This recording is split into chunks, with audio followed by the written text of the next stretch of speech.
Apple Podcasts is shook by Ted Cruz right now. Selena Gomez's earth-shattering accusations against the Biebs, and Hot Take Tuesday is back with Bachelor orange juice so tangy, the state of Florida is jealous. I'm AlexClark, and this is POPlitics. Starting today off with things I want to inject into my veins. Don't do that. Your crack is whack. And that thing is the new Ted Cruz and Michael Knowles podcast, Verdict, which just became the #1 podcast in the world. Congratulations, guys! The Zodiac Killer straight murdering it on the podcast charts. Came here to murder you. In all seriousness, though, you guys, I am so excited for Ted and Michael. This podcast is brilliant. It's short, sweet, and to the point. It wraps up the impeachment trial every day in a way that even a child could understand it. Why don't you explain this to me like I'm 5? This might be my new favorite pod. Anyway, subscribe to the Charlie Kirk Show. This is not a joke. Yesterday, Justin Bieber announced that his new album is going to be called Changes. Meanwhile, Selena Gomez was opening up on NPR while promoting her new album and alleged that Justin Bieber subjected her to emotional abuse when they dated. Selena said, "It's dangerous to stay in a victim mentality, and I'm not being disrespectful. I do feel I was a victim to certain abuse. I had to find a way to understand it as an adult, and I had to understand the choices I was making. As much as I definitely don't want to spend the rest of my life talking about this, I am really proud that I can say I feel the strongest I've ever felt."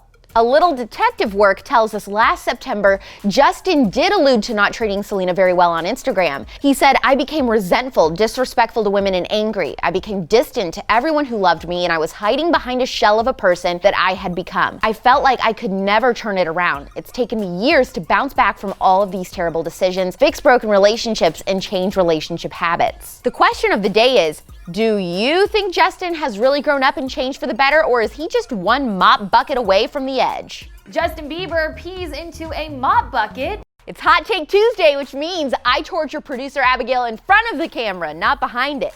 Hot Take Tuesday.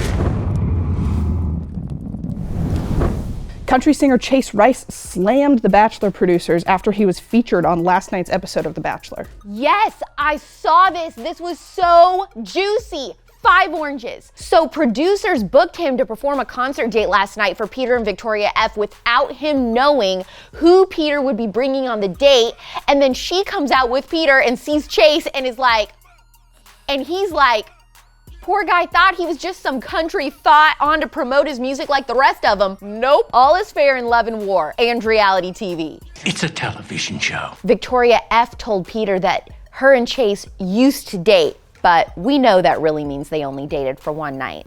Crispy, simple, juicy. A national survey found consumers are tired of woke capitalism and would rather our culture prioritize the everyday American worker. Who's the idiot that just now figured this out? Get woke, go broke. The moral of the story is, I don't care what color your skin is or what's going on in your undercarriage. I want to know what your business or what your product is going to do for me. Sell me on the product first, then I will decide if I want to give you my money based on your values. If I want it, I got it. And if I don't, you boo-boo the fool. I see it, I like it, I want it, I got it. Meghan Trainor's long-awaited third album will feature collabs with Nicki Minaj and the Pussycat Dolls. Meghan Trainor has really been out here flop after flop since her debut album, and she only invites has-beens to be her features. All right, I have never seen a more embarrassing display in my entire career. We're back tomorrow at 4 p.m. Eastern, 1 p.m. Pacific. It's pop culture without the propaganda every single day. I'm AlexClark, and this is POPlitics. Hit subscribe and ring the bell for notifications so that you're always up to date on the latest conservative. And follow us at our main home on Instagram at POPlitics.